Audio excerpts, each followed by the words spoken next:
Welcome to Live Daf, your online Daf Yomi Shir.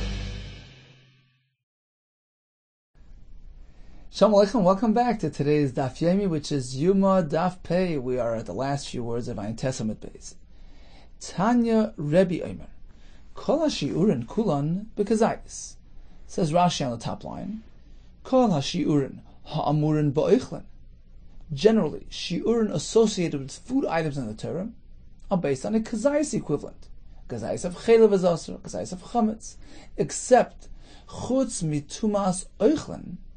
When we speak about tumas oichlin, it's not a kazayis equivalent, rather it's based on a kibetza, an egg equivalent. Now what is tumas oichlin? Rashi elsewhere explains, in order for food to be mekabel, to receive tuma onto itself, you don't need a shir kibetza. Even a small amount of mashu is sufficient for that purpose. But in order for food to transmit tuma to others, to another mashka, etc., that food must have a shir kibetza. According to other Rishonim, even for oichel to be mekabel tuma onto itself, it needs to be a shir kibetza. So either way, shir tumas oichlin is based on a kibetza rather than a kazayis. Why? Says the Gemara. Sheshina kasav mashmoin. Take a look at the psukim discussing tumas oichlin. We find a difference in language. We find some sort of deviation, different than the norm. V'shinu chachamim b'shiurim, which generates a different shir. Based on difference in language, Chacham decided, they determined, the Torah must be speaking out a different shir. So rather than kazayis, it's based on a kibetza equivalent. V'raya l'davar Yom Kippurim. We have a precedent, a raya from Yom Kippur, where there was a shina in lashon, which generated a different type of shir. My shina hakosav b'mashmoi. In which way do we see that the Torah switched the terminology from the norm, miloi se'una? Rather than Torah saying, one who eats on Yom Kippur gets karas, Torah says, if one didn't engage in inui by eating, but the point is, he dispelled inui, that's what generates karas. So that's different than typical. And what follows is that the Chachamim determined a different shir achila for Yom Kippur, as we learned yesterday. Umay shinu Chacham b'shiurei. In which way do we see the Chachamim switch the shir on Yom Kippur from the typical kakei, rather than working with a kazayis, which is considered a shir achila? Here, it was determined to be a kasevis, which brings yishuv hadas, which negates inui, as we discussed yesterday. Says the Gemara, why go to Yom Kippur to look for a raya? A shinui in lashon generates a different type of shiur. Look over here, by tumas oichlin itself. The fact that the Torah was mishana the lashon, as we're going to see soon. Torah uses a poetic term, kol ha'oichel asher ya'achal, different than typical. Then itself is sufficient grounds to establish a different type of shir than the norm. Why are you looking for a raya from Yom Kippur? And in what way does Yom Kippur provide that raya and that precedent? So you see that there's a difference in lashon there, which generates a difference in shir. Here as well, you've done the same thing. A difference in lashon apparently generated a different type of shir. Answers the Gemara, Dima hasam havamina.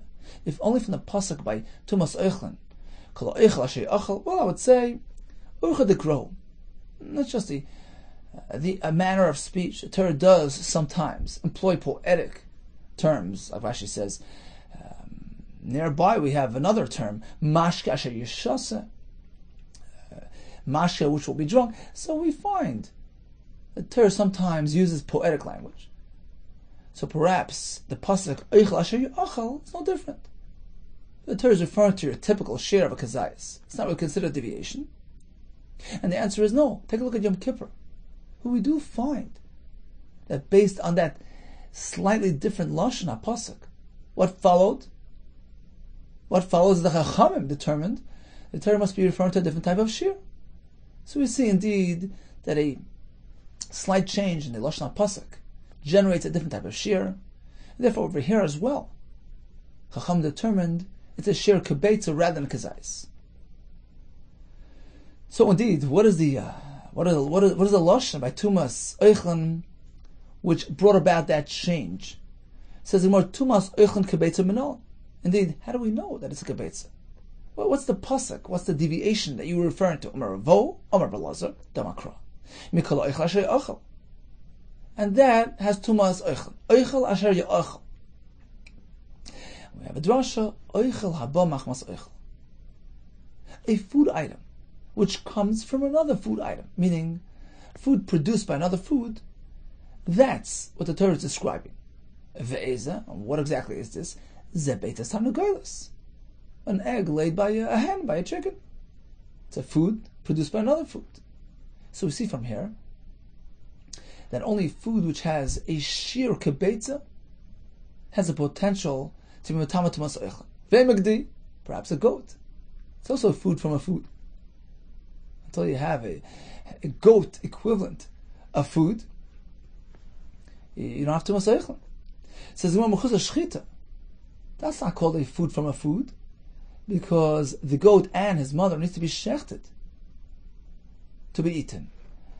But prior to shchita, at the time of birth, it's not mutab achila. It cannot be related to as an oichel. Ve'ema ben pekua. Okay, not your typical goat, but maybe a goat found inside the mother. That's called a ben pekua. It's called pekua because of bikua. The mother's stomach is breached open. You find this offspring inside, and the halacha is that if the mother is shechted and you find the ben pekua inside, it's mutar b'achila. So here we have an oichel from another oichel, and quite large in size. So perhaps until you have a ben pekua equivalence of food, it's not matama tumas oichel. Ton kriya, says the Gemara. You can't just eat that ben pekua outright. You have to tear it open, take out its dam. It's not yet considered suitable for achila. It cannot be related to as an oichel. That takes us back to the beitas tanagolis, which indeed is an oichel coming from another oichel. Perhaps you're speaking that the mother was shechted and you found the fully developed egg inside. So you have an oichel from another oichel, and apparently that provides this shear for tumas oichel. Says the Gemara, you're looking for an egg?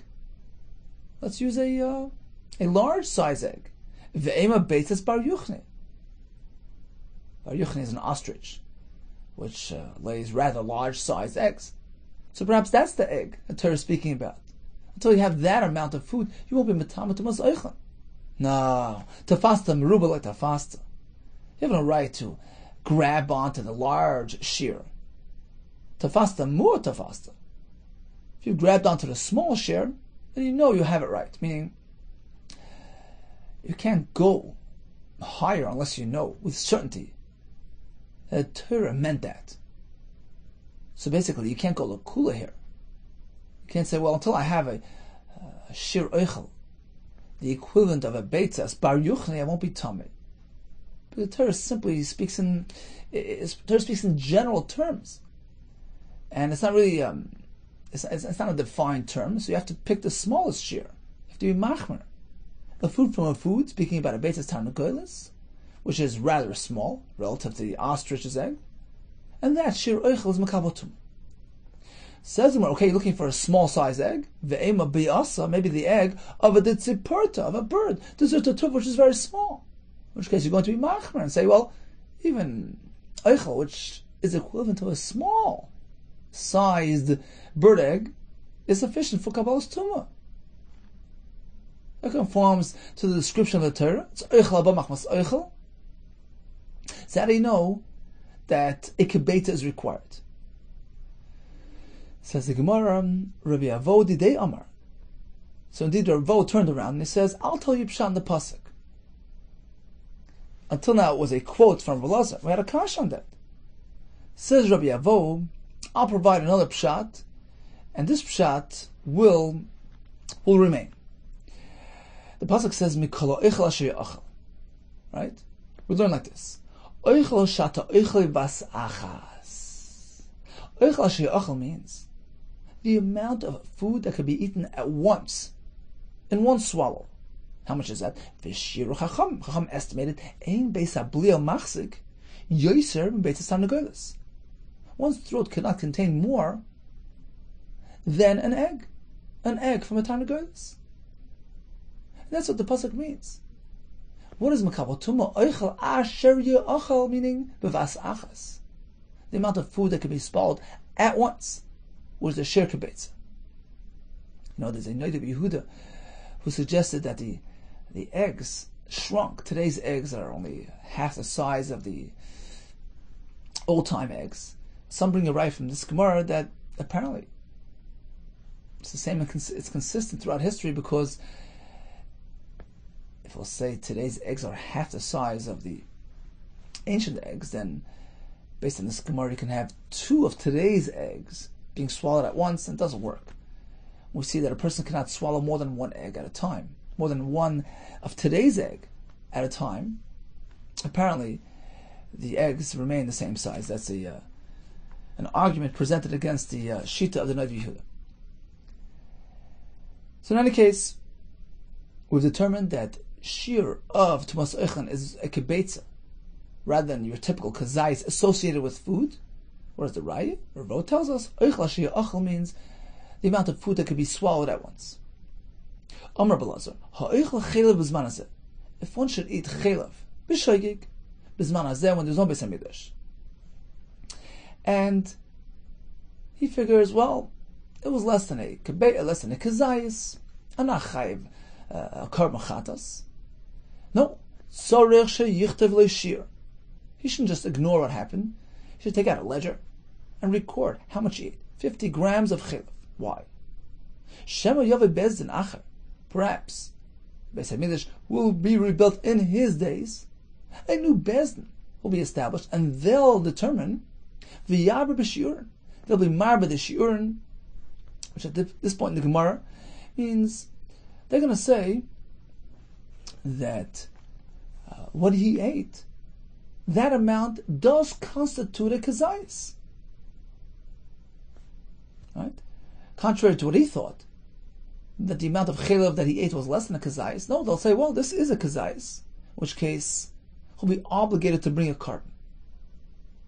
So therefore record the amount for future reference. My yarba b'shiur. What does this mean? That they'll come along and they'll be marba and they'll obligate him to bring a korban. Do we mean that they'll obligate him to bring a korban even upon eating a small kazayis? They'll consider that to be a shir, which necessitates a korban. In that case, he wouldn't be bringing a korban in any case. Why? V'atanya. The Brisa says, if one committed a sin b'shoigig, something which should not have been done, and he brings a korban.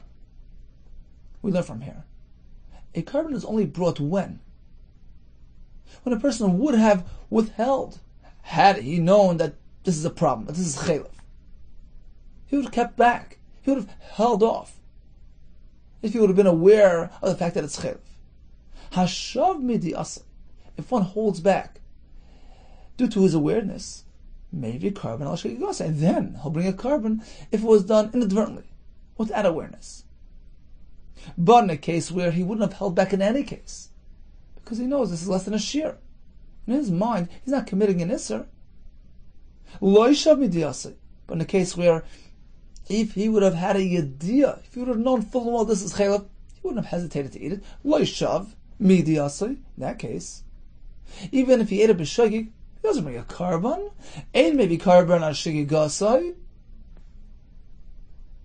So this fellow who ate a small piece of chelev, b'shogig, how could you be machayven to bring a korban if the bezdin determines that he ate a shir? Well, at that point in time, he considered it less than a shir.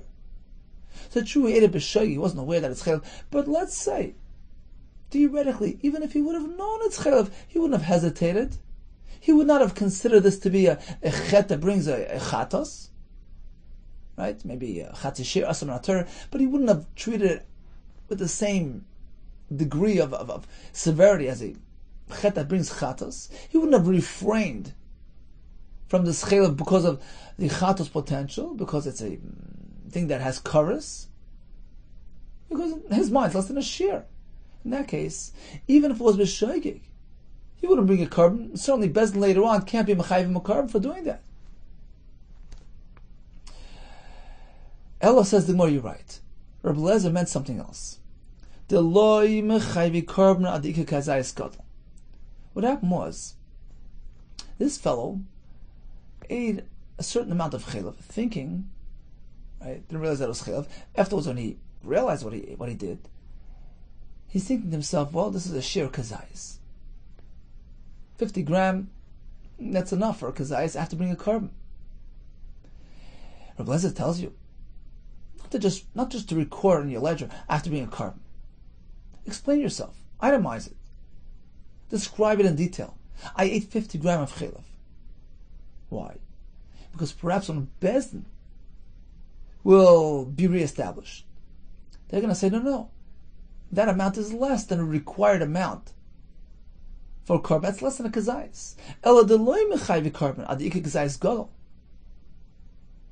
They're going to teach that a kazayis gadol requires a carbon, but not your kazayis.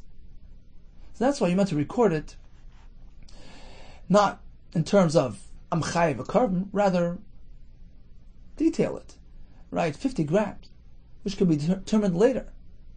Al pi bezdin whether or not is a chayiv carbon. They might actually exempt you from carbon. They'll consider it too little. That's Rishon Rabbi Lezer.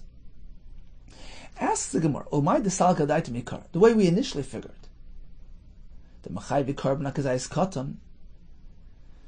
Speak about a fellow who thinks that he ate less than the required amount. And Rabbi Lezer tells him, record the exact amount, because perhaps Bezdin will consider that sufficient for carbon.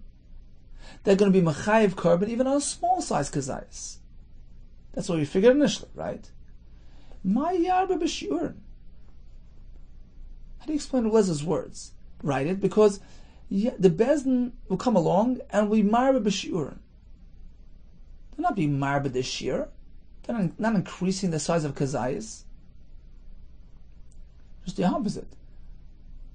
They're saying that even a small size kazayis is considered halachically like an average kazayis, and it's chayiv carbon. What do you mean yarba b'shir? They're going to increase the shear? Actually, they're going to lower the threshold, decrease the shear, and the required amount of chaylev that is mechayiv carbon.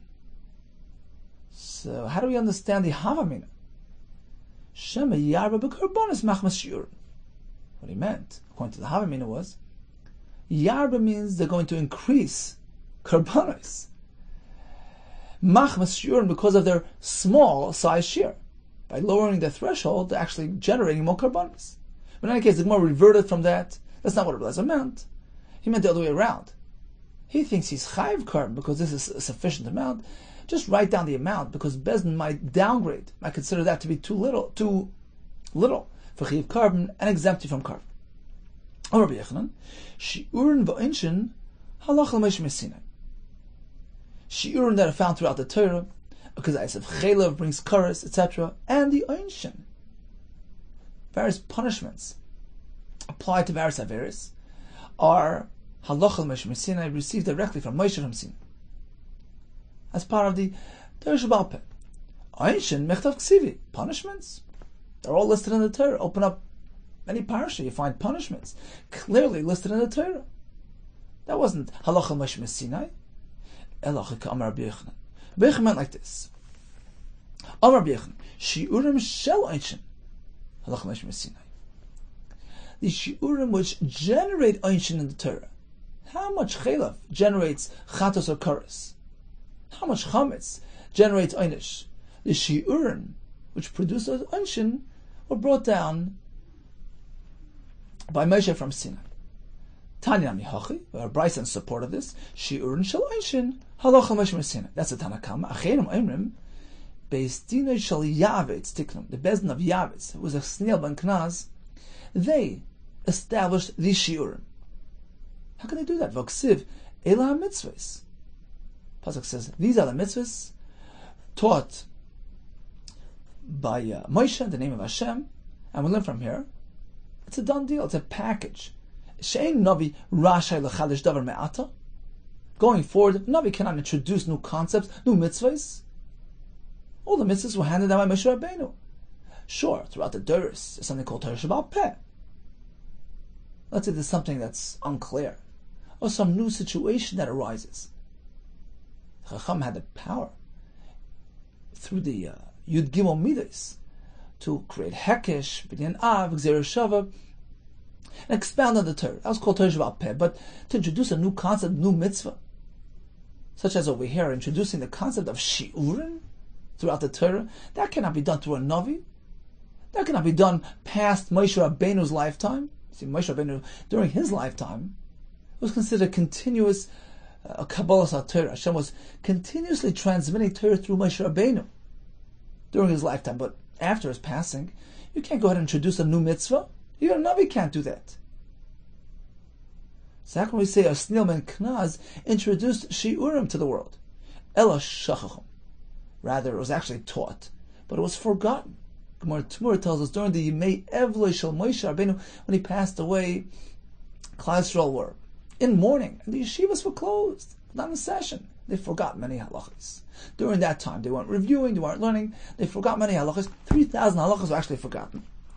V'chozu v'yistam, and Asnil ben Knaz and his Bezdin reinstated those halachas. Gemara says, Bil Pilpulai, those power of Pilpul and learning, he uncovered and reinstated those halachas. So the Brisker Rav says, the nafkamina is, according to the Tanakama, the shiurim of Einshin we have today were directly received. It was an uninterrupted tradition from Moshe Rabbeinu. Then there can't be any machlekes on that. There's no machlekes on a clear halacha Sinai, as opposed to the other shita of Achirim, who hold that initially it was given by Moshe, but then it was forgotten and reinstated. He says that's considered now like Torah Shabbat Peh. Perhaps another Bezdin could challenge this Bezdin. Well, you interpret it in this manner. You reinstate it in this manner. We hold, of course, based on using the Yud Gimel Midas and the accepted formulas of Torah Shabbat Peh, we came up with a different conclusion, a different result as far as the Shiurei Torah. That's the Brisker Rav's pshat in the nafkamina between the machlekes between Akama and the Achirim on how we know these shiurim. In any case, maskana of the Gemara is that, of course, Einshin are written in the Torah. Shiurim will accept that halacha meshmesi. Hashoysam l'ay lugmav. So the shir achila by Yom Kippur is a keseves hagasa. As far as drinking, it's malay lugmav, which the Gemara assumes means a mouthful, a full mouthful. Omer b'dem rashmo loy malay lugmav mamish. We don't mean an actual mouthful. Elo kol she'ilu yisalkenu tzad echad. Rather, it means if you fill one side of your mouth, one cheekful, v'yirah kimlay lugmav, in which case it would appear, at least to the person standing on that side, as if his mouth is full. That's enough for Yom Kippur. That's miyashav das. In fact, Tosfos over here brings the same shir applies to kiddush, to tasting kiddush, malay lugmav, and he says interesting. There as well, it's told in Yishuv Hadas, like Yom Kippur, and that's enough for the shir. Says the Gemara, how can you say that? Va'anan, Tanan Malay Lugmav. The Mishnah says Malay Lugmav, which indicates a full mouthful, not just a cheekful. Emokim Malay Lugmav, interpreted as meaning a cheekful. It appears like his mouth is full.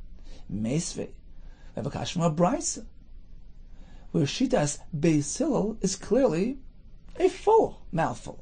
What is the share of Shtei and Kippur to generate chiyuv? We have 4 shittas.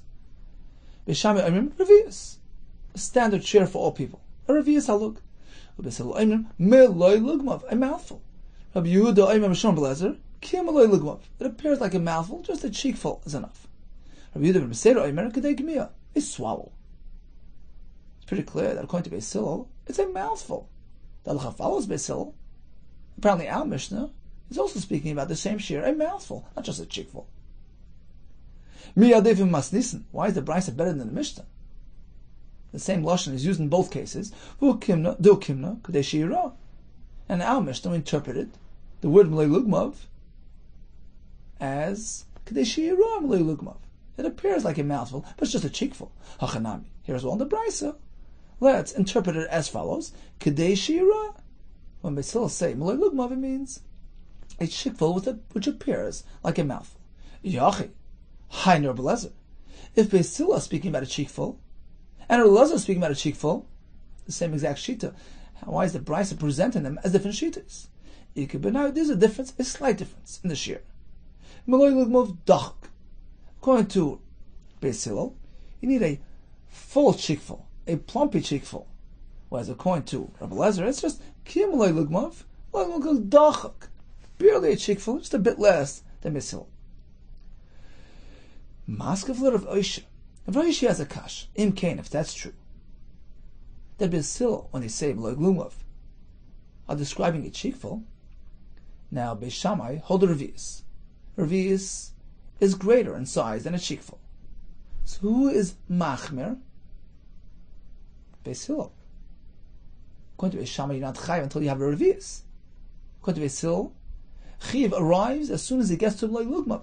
So Beis Shammai is Mekel, Beis Hillel is Machmer, which is not your typical, right? Im Kain, if that's the case, Havali Mikuli Beis Shammai u'Mechamer Beis Hillel.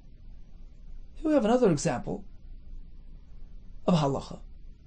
That Beis Shammai is Mekel, Beis Hillel is Machmer, and why isn't this included on that list in Maseches Idiyos, which gives us a comprehensive list of those deviant cases, those exceptions, where Beis Shammai is Machmer, Beis Hillel is Mekel. Svarim say Beis Shammai was a school of Midas HaAdin, Midas HaGvura. They were always leaning to Machmer. Beis Hillel was Midas HaChesed, generally leading to being Mekel. So if this is an exception, it should have been added to that list of Maseches Idiyos. Amarle.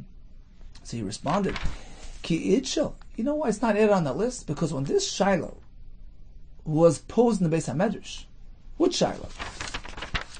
The opening words of the Brisa, Kama used to be a chayiv.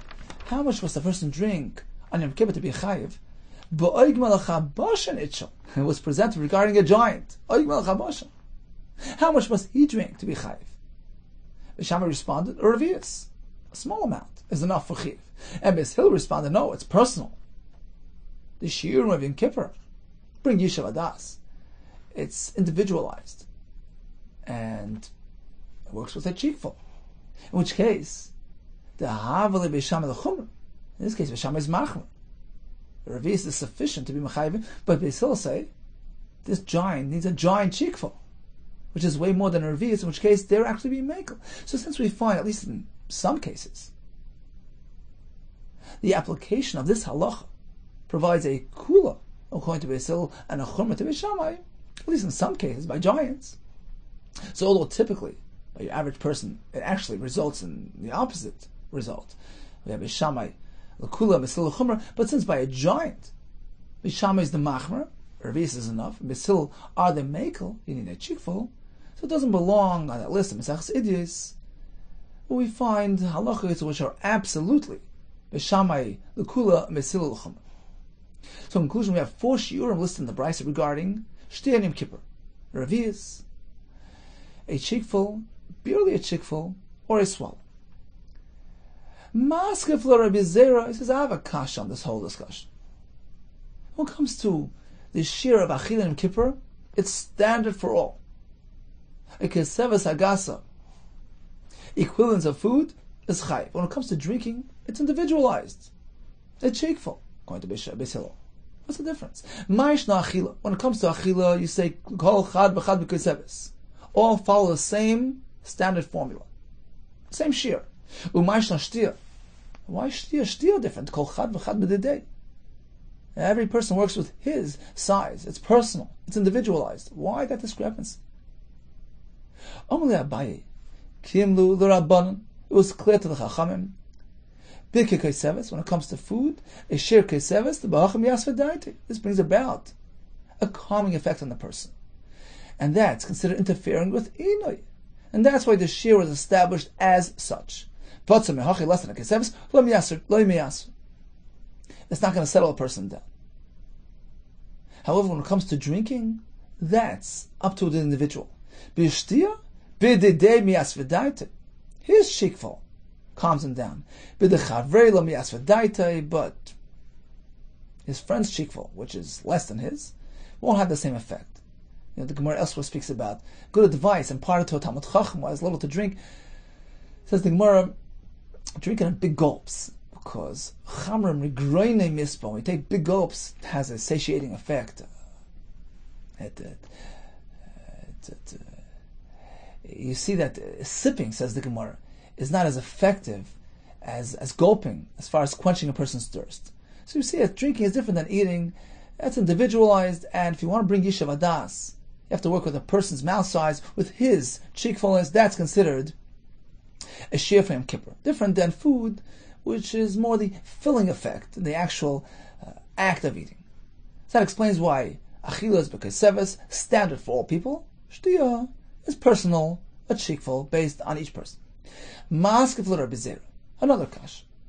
V'chala olam kula b'kaiseves. How can you compare? How can you equate everybody out there? So everybody works with the kaiseves. V'oigmal chabashan b'kaiseves. And a giant like Oig also works with the same shear. You're looking for something which is meyashev das. How could you say the same amount of food has the same effect on a giant as a midget? Amalei Abaye, once again, he responds, Kimlu l'Rabban, yeah, it was clear to the Rabban. B'hacha me'asva daite.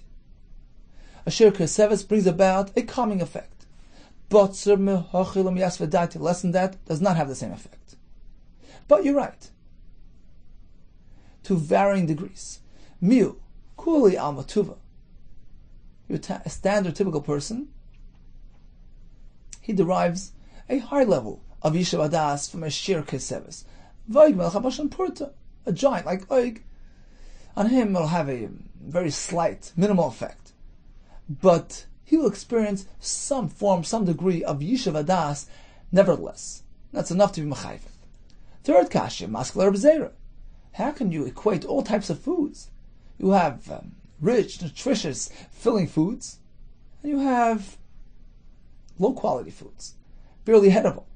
How can you say the shear by both are the same? Basar shaman, rich, fatty meat, b'kaiseves, works with the shear kaiseves. That's enough to bring Yishuv Adas. V'lulavi give fana b'kaiseves, and these palm branches, barely edible, barely filling, barely satiating, are based on the same shear. How can you say that? How can you say that Lulavi Gfanim, a shear kaiseves, has the same effect as Basar Shaman kaiseves? Amalei Abaye, once again Abaye responds, Kimlu Rabbanon, the Rabbanon knew with certainty, Tabachim Yasv Daite, a shear kaiseves brings Yishuv Adas, but Tzemachim Yasv Daite, less than that does not bring Yishuv Adas. You're right, there is some sort of discrepancy. Basar Shaman Tuva, rich fatty meat, has a more profound impact on the eater. A greater level of Yishuv Adas. Lulavi Gefanim Purta, these palm branches, have a minimal effect on the person, but it generates some level of Yishuv Adas nevertheless, and therefore he's chayiv in Yom Kippur. Maskef l'Rabba. Rabba will challenge using similar arguments. Kazayis b'chtei achilas pras. We know that if one eats a kazayis of chilaf, and stretches out the eating experience, he's not chayiv unless he ate the entire kazayis within the time frame of achilas pras. Pras means half of that loaf discussed in Mesachas Erevin, which contains 2 sudos worth of bread. So half a loaf is 1 suda. Some say it's 3 minutes, 4 minutes, 9 minutes, different shiur, different shitas. So whatever the zman suda is, if one eats that kazayis of chayil within that suda time frame, it's considered like 1 masa, chayil and chayiv. So kazayis, when it comes to eating a kazayis, we work with a formula called b'chtei achilas pras. As long as it takes eat half a loaf, zman suda. So every part of that kazayis combines. It's considered one eating experience in chayiv. The kaiseves b'chtei achilas pras. And likewise, when it comes to kaiseves and Yom Kippur, which is a larger share, you're going to also apply the same concepts, and the Tosefta actually says we do. As long as you ate the kaiseves within that time frame, within that zman suda, which is the same as zman applied to a kazayis, which is a smaller amount. He is chayiv in Yom Kippur. How could that be? You should allow more time for the kesevas in Yom Kippur. So if you ate it within a 15-minute frame, so let's say, it should be enough to be mechayev him. Going the kula for no reason. Let's go over to Rashi explains this. 3 lines from the top. Kazayis v'chechelos pras. Kimlon, we learn in Krisis, b'chol oisen isurin shishurim kazayis. All the kazayis-based isurin, we learn as follows. Shem shoha ben chilas achilas hashir. L'gmar chilasa, yoisim v'chechelos pras. Suppose he ate the kazayis in crumbs, incrementally.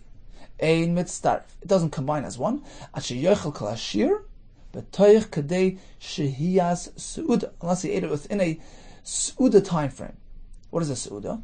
V'hi achilas chatzi kikar. The time that it takes to eat half of that loaf. Which loaf? Sheshiaru boisa erev, which is applied to erev. Shumazin beis su'uda. It's not chetz beis hamanuka. Mishnah says half of that loaf is a shir, which will bring tumah if one goes into a house with a nega. Shetala kosav shi asal tamim begodam u'shechil. Torah says if you stay in a house with a nega long enough to have a meal, your begodam become tamim. So that's the achilas pras that we're speaking about. The time that it takes to have a meal. So if you completed the kazayis of chilv within that time frame, it's considered one simultaneous masa achila, and is chayiv. How can we say that the same shir applies to a larger amount of food? That should allow you more time. K'keseves b'achilas pras bitzmiya. YOMA kippurim sheshir achilasa b'keseves afu shi'uroi k'tir v'achilasai b'chechilas pras im shah yosher mekan ein mitzdaref. You go past achilas pras, it's no longer mitzdaref. It doesn't connect. Upater is pater. How can you say that? Well, even the shir gadol. Since we're dealing with a larger amount of food, keseves is more than a kazayis. Boi shiyat fei. Let's hear v'achilase. We should allow more time to have it. Vashta kula the patule. But now that you apply the same shir of achilas pras as you apply to a kazayis, to a keseves, despite the fact that it's more food, you'd be makel on the person, because if he stretched beyond those 9 minutes, he's part of. How could that be? Says the Gemara, Abai responds, similar to before, Kim lulu Rabban. Rabban knew definitively the Bahachi b'yasva daite, that in Yom Kippur as well, if he has that keseves within a shiur suda, a time frame that he can have a meal, that is miyashav daite. But if it stretches it beyond that, lo miyasva daite doesn't generate shvadas, and it's not chayiv. Maskav l'rava again. You say because keseves b'chilas pras. So he has to eat that whole entire keseves within the zman of a suda. And chatzi pras b'chilas pras is halacha. If a person eats half a pras, so a half of the shir suda mentioned earlier, Rashi says it's about 2 beitzim worth, and it happens to be food which is tummy, the eater's guf becomes tummy. He can't have truma. That's halacha midrabanan. We're going to see soon in the Gemara. And how much time does he have to eat that food? Again, achilas pras. How can you say that? Because seves achilas pras and chatzi pras, which is so much more than that. L'chera, we should allow him a longer stretch of time for that. No, achilas pras. We apply the same time frame. If it's eaten beyond achilas pras, it doesn't have an effect on him. How can you say that? Omler papa hanach l'tumas kviyat lavdei raisi. This concept of tumas kviyah, that a person becomes tummy upon eating tummy food, is not a deiraisa concept. Rashi says, when a Torah food cannot be metameh a person, it's drabanan. The Chacham applied a kula. He said, look, let's apply the standard formula, the shechilas pras, to this case as well. Umi omar papa hachi. Is that so? That according to Papa, it's only the rabbanan. V'ksiv v'loy sitam v'hem mitmesim bam. Don't get entangled with food which is tummy, which will make you tummy. We see that Eichlan Tmeim make a person tummy in our Torah. It's a pasuk. With the Rabbanon, it's only the Rabbanon of a cross machta ba'alma. This pasuk quoted is just a support for the Rabbanon. But since it's the Rabbanon, we allow ourselves to be makel and we give him a short time frame to complete that chatzi pras. Otherwise, he's tar. Let's go over to Rashi. Just a couple lines up. Hanach l'tumas kvid lav lereis. Akilu rabbanan bo. V'lo yisitam b'hem. Gam echila ksiv. Al tashak. Sitzon shesechem. Daino achila. Don't eat these foods which are tummy. V'lo yisitam b'hem. Says Rashi, there's no issa to become tummy. Lo yizuhi as oras tuma. There's not telling you don't become tummy. Shaber ein yisrael misharim l'tummy. There's no issa for Yisrael to become tummy. Chsiv emar l'kehanim. Only kehanim have to keep Torah. Kehanim misharim Yisrael misharim. Rather, the pasuk is telling you, Ela ashoras achilasim. Ksivin it smeisama, mashra shalidei achilasim titamu. Torah is simply telling you that keep away from tummy foods, because if you eat this, you become tummy, and you can't eat truma. Mikanu tumas kviya al de oichon tmeim deraisa. My response notes from the Rabbanon, the kro lav tuma asa. The true kavanah of the pasuk is not to tell you this concept of tuma. She'en lecha davar mitami adam de achila el nevilas iftar. We find one case: you eat an avail of iftar, that makes you tummy, but otherwise, food cannot be mitami a person. Elas machta ba'am. It's the Rabbanon. The pasuk is just a hint, a support for this concept. It says Rashi v'ikol kro darshinan b'perek amalam amuna. The main intent and interpretation of this pasuk is, as we learned back in the Flamites, Adam matame asmer ma'at, mitame noisei harbe. If one allows himself to become tummy even a bit, when Hashemayim, they allow him, they open the doors for him to even sink lower down. So that's like the tamu, and it makes him 2 levels, 2 degrees of tumah. So in any case, it's the Rabbanon, and therefore we allow ourselves a shir achilas pras, and otherwise he's tar.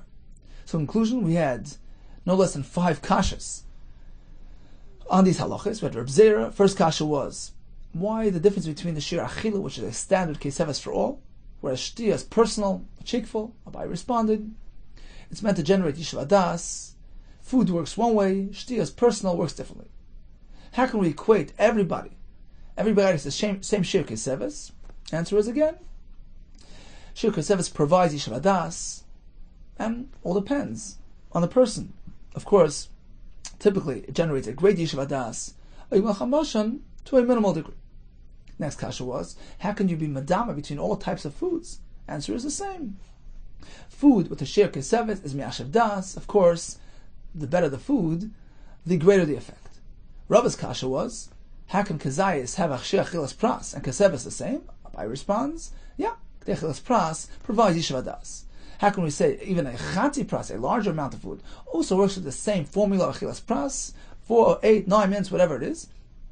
Our response by saying, it's in the Rabbanon, therefore we'll make it. Mishnah tells us, all types of foods can be combined to the shir keseves, all drinks as well, for the shir malay lugma, but food and drink are not mitzdaref. Amar Papa, we want to have some exceptions here. Achal umtza milcha. Umtza is raw meat. They say salt the meat heavily, and then go ahead and eat it even raw. So if one eats an umtza, raw meat, with the milcha, with the salt on top of it. Now, salt in itself is inedible, but this fellow ate it together as one. Achal umtza milcha mitzdaref. It combines together to create the shir keseves and is chayiv. Even though salt in itself is inedible, it's not called an achila.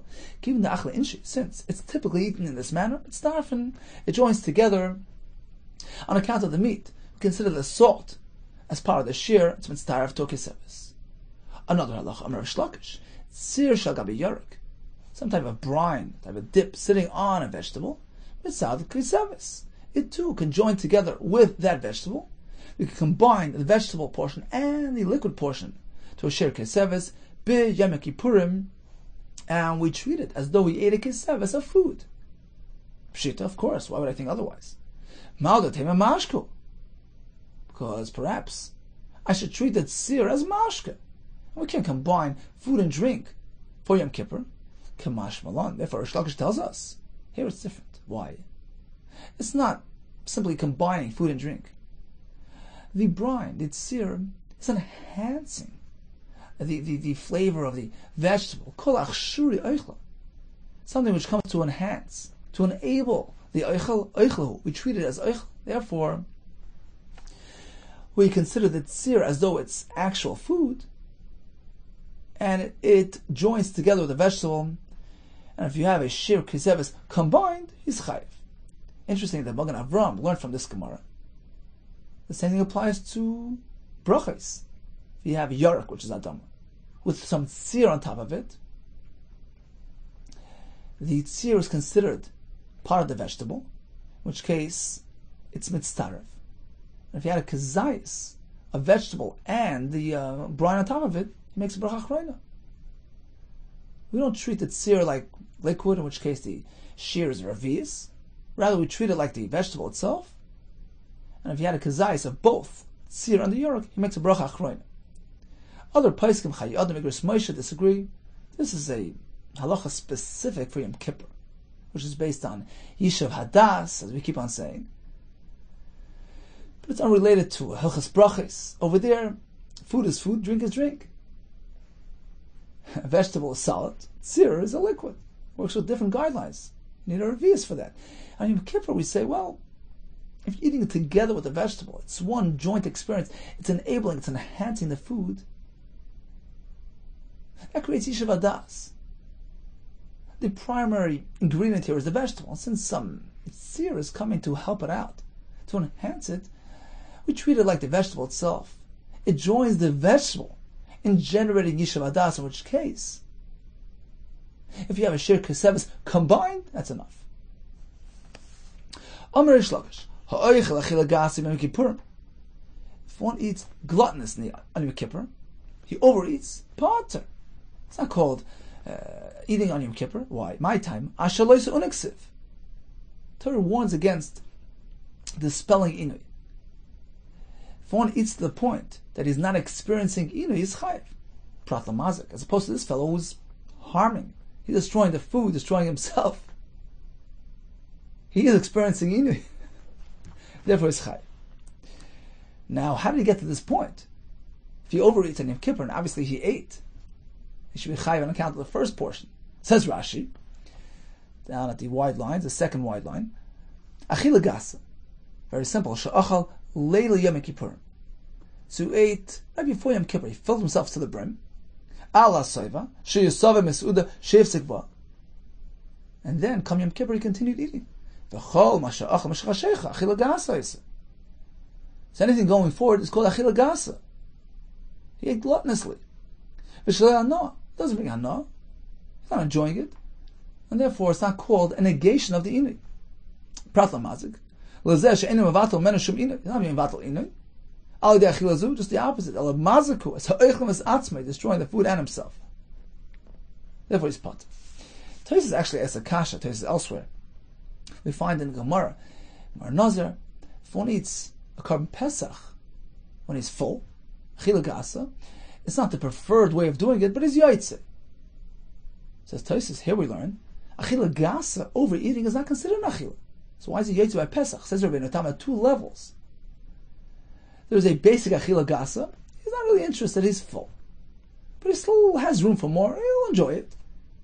That's what the Gemara Nazir is speaking about. So if he eats Pesach in that manner, it's not preferred, but it's yaitze nevertheless. It's called a masa achila. Here we're speaking about really stuffing oneself. Nafshei kotza, he absolutely doesn't want to discuss it. He has absolutely no hana. In this case, we do not consider it achila. Rather, the Gemara calls it a mazik. Therefore, it's pat. Amar Yirmiyah, Amar Rish Lakish. Rabbi Yirmiyah quoted Rish Lakish as follows. The same halacha applies to truma. Zor einon kohen she'achal truma achila gasa. If he ate the truma in an achila gasa manner, mishalmas hakeren, he has to pay the actual value of what he ate. If he doesn't have to add the fifths. Halacha is if one eats truma b'shogeg, he pays a keren v'chaimish. When it's achila gasa, it's not a proper mas achila. He pays the value, but not the chaimish. Ki yoichel, Pasuk says if one eats truma, he pays keren v'chaimish prat lamazik. As opposed, this fellow who destroyed the truma, he didn't eat it, he destroyed it. There's no chaimish. Just like if one burns truma, doesn't pay chaimish. Chaimish is only if he ate it instead of the kohen. He didn't eat it, he destroyed it. It provided absolutely no benefit and purpose, he simply destroyed the truma. Rabbi Yirmiyah, Rabbi Yechnan, Zar shekoises sa'irim shel truma. If one who is a zar non-kohen chewed raw barley, here as well, Mishal Masakeren, Ve'enoi mishal misachemish. He pays the value, but no fifth. For the same reason, keyoichal prat lamazik. As opposed to this fellow who destroyed the truma, it's not considered halachically as a masa achila and is no chemish. Amar Rav Shezvi, Amar Rabbi Yehuda. What about this case? Zor shebala shezifin shel truma. A non-kohen swallowed plums. He swallowed them whole. Shifin's prunes balas. He didn't chew them, he swallowed them whole. And then he spit them out intact. A second fellow came along and ate them. What is the halacha? Rishon mishalem keren v'chaimish. Reuven, the first fellow, pays keren and chaimish. Why, says Rashi? Because even swallowing it is considered achila. Sha'af hi derech achilasa. I recall in the Gemara Pesachim we spoke about bala matzah yatza. Swallowing matzah is considered a matzah achila. So the first person who swallowed those prunes is considered as having eaten them, he pays keren v'chaimish. But once he swallowed them, they're no longer considered royal achila for the second person. And therefore the sheni who came along afterwards and ate them, sheni eni mashalim elad me'etzim l'rishon mavad. So firstly, who is he responsible to? The first one, to Reuven, because once Reuven is chayiv to pay keren v'chaimish, Rashi says, he was koined. It's like it's his. He assumes responsibility for these prunes, and therefore, when Shimon comes along and eats them, he has to compensate Reuven. But how much does he have to pay? Since it's not really royal achila any longer, it's mos, so it doesn't really have food value to it. Rather, it could have been used as firewood. So sheni in mishalom eltmei eitzim rishon mavad. He has to compensate Reuven as per its firewood value. It's interesting that some poskim learn from our Gemara. The fact that the Gemara has to bring a raya that achila gasa is patur yom kippur, really it's a general halacha. Achila gasa throughout the whole Torah is not considered an achila. So why does the pasuk have to bring the Gemara to bring another pasuk? Ashlo su'una. It's not called lack of inoi. It's not really enjoying it. Say pashat achila gasa is nothing. It's nothing. So some poskim can bring a raya from here that all of the Gemara Pesachim says that if a person eats something shaloi kederach, he eats something in an abnormal way. He takes raw fat and eats it, all types of abnormalities. Throughout the whole Torah is pater. Because you need achila. That's not called achila. Apparently, on Yom Kippur it's different. Torah doesn't say don't eat. And therefore, even if you should eat shaloi kederach, in a way that it's mavatal the inui, he would be chayiv. We're working with different guidelines. It's not the achila that's aser, it's destroying the inui. So even if it's shaloi kederach achila, in an abnormal manner, which is not considered achila throughout the whole Torah, perhaps on Yom Kippur, you're chayiv. And that explains our Gemara. We do need a special Gemara, a special pasuk, that achila gasa is not considered, even for Yom Kippur. Of course it's not an achila, that's pashat. But perhaps in Yom Kippur, you don't need achila to be chayiv. Achila gasa as well would generate chiyuv. That's the chiddush. Even here it doesn't, because it says ashaloi te'una. Overeating in this manner, as Rashi explains, is just a mazik himself and the food. It actually adds to his inui experience. It adds to his discomfort. And for that reason only, he will be pat. Interesting discussion. Some disagree, some say no. Even on Yom Kippur, shaloi kederach is pater, like throughout the whole Torah. Okay, let's just briefly review today's daf. We learned about the shir of tumas oichel, which is the kibetza. It says oichel asher ya'achel, amount that a person can eat in one shot, which is a beitzas time goylus. If one happened to eat chel of his manazeh b'shoigig, he should jot down the exact amount. Perhaps in his mind he is chayiv, he ate enough, but perhaps Bezdin will go ahead and increase the shir, consider his amount below the threshold. We learned that shi'urin of einshin, we learned halacha mishem Sinai. We learned that the shir of shtiyah Yom Kippur, actually we have 4 shitas: revius, miloi lugmav, which the Gemara interprets to mean kim miloi lugmav. That shita is beisilam, just a cheekful. We have another shita a bit less than that, and the 4th shita just a swallow. We have several kashas in the Gemara. Why is it when we speak about food, it's a standard shir, and when we speak about drink, It's individualized. Abaye says all based on Yishuv Hadas. We say that the Shir Kesevis applies to all people in the world equally. Even Oigmal Chabashin, he also has some sort of Yishuv Hadas. It applies to all foods equally. Any type of food of that amount applies Yishuv Hadas. All foods work with the Shir Achilas Pras. We discussed that Achila Gasa, Yom Kippur is Potter. It's not called Loy Se'una. He's mazik himself. It's something regarding Truma. If one is mazik Truma, he ate Achila Gasa, or chewed some raw barley, etc., he pays Karen, the actual value, but no Chemish. Ki Yoichal Prat L'Mazik. Kol Tov to you, much Hatzlacha.